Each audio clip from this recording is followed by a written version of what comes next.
Oke, Vin, mungkin ada agenda apa melaporkan ke SPKP pada malam hari ini? Ya, selamat malam rekan-rekan media semua. Kita hari ini mengajukan laporan adanya dugaan pengaduan palsu yang dilakukan oleh seseorang berinisial SK. Laporan tersebut berawal dari adanya laporan Pak Kevin dilaporkan di Polsek Taman Sari, yang kemudian kita menerima adanya penghentian dari hasil penyelidikan tersebut. Itu kita sudah mengetahuinya itu sekitar tanggal 24 Oktober kemarin. Nah, akhirnya karena ada produk dari kepolisian yang menyatakan bahwa tidak ditemukan adanya tindak pidana. Karena hasil itulah makanya kita lari ke Polda Metro untuk memberikan bahwa adanya dugaan laporan pengaduan palsu tersebut. Nah, itu aja sih. Buktinya apa aja, Bang? Kalau barang bukti yang pasti, kalau yang kemarin laporan palsu kemarin itu kan dari pihak pelapor menyerahkan ada invoice. Nah, invoice itu juga kita lampirkan. Lantas kemudian yang kedua juga kita melampirkan hasil print out dari SP2 Lit tadi. Bang, laporan ini diterima dengan aduan pasal berapa, Bang? Pasalnya pasal 317 KUHP itu terkait dengan laporan palsu yang mengakibatkan sebuah adanya tuduhan fitnah yang mengakibatkan kehormatan dari beliau ini terganggu di situ. Ancaman pidananya sekitar 4 tahun maksimal. Oke, Kevin, gimana Kevin dengan adanya dugaan laporan palsu dari SK sendiri? Ya, ini mungkin memberikan edukasi juga buat seluruh masyarakat Indonesia bahwa sebagai masyarakat kalau kita membuat laporan, ya itu nggak apa-apa. Tapi jangan pernah kita membuat laporan untuk menyerang kehormatan orang, laporan palsu, laporan prank yang lagi zaman sekarang, jangan pernah. Karena itu juga kan ada ancamannya juga. Gitu. Jadi saya sebagai warga negara, saya menggunakan hak saya untuk membuat laporan. Berarti merasa dirugikan ya, Mas Kevin ya? Kenapa? Merasa dirugikan dengan Oh, sangat. Karena memang tidak ada saya melakukan semua yang dia buat laporan tersebut, dia membuat laporan, pekerjaan saya juga hilang.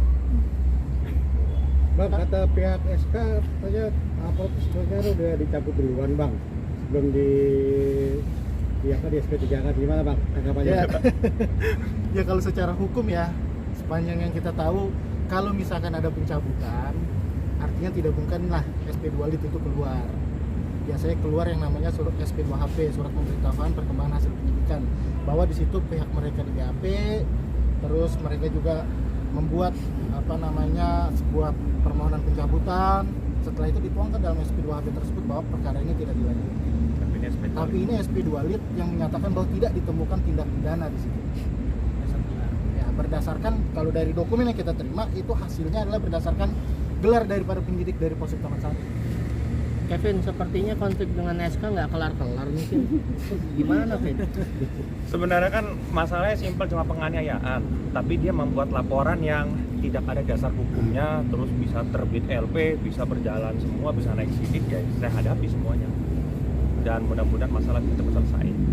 Nggak ada tujuan untuk SK nemuin untuk damai gitu? Dari awal dia tidak pernah, terutama lawyer dia, harusnya lawyer to lawyer, dia harus tahu tata caranya. Karena di sini kan saya juga punya lawyer, di sini saya korban, dia harus tahu bagaimana caranya.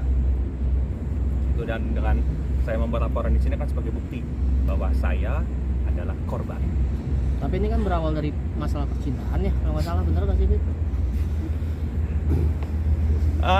Sebenarnya konflik penganiayaan ini kan tidak ada hubungannya saya sebelumnya. Pada saat di TKP saya juga tidak ada masalah dengan SK, tidak ada berantem, tidak ada apapun itu. Tiba-tiba dia menyerang saya, membabi buta dengan kondisi dia seorang dokter loh. Di mana etika dia, di mana moral dia. Jadi sebenarnya hal simpel cuma penganiayaan, tapi karena mungkin laporan dia tidak ada dasar hukumnya, tidak kuat, dia mencari-cari, dia membuat laporan A, laporan B, laporan C, sesuatu yang perdata dibikin jadi pidana sama dia. Oke.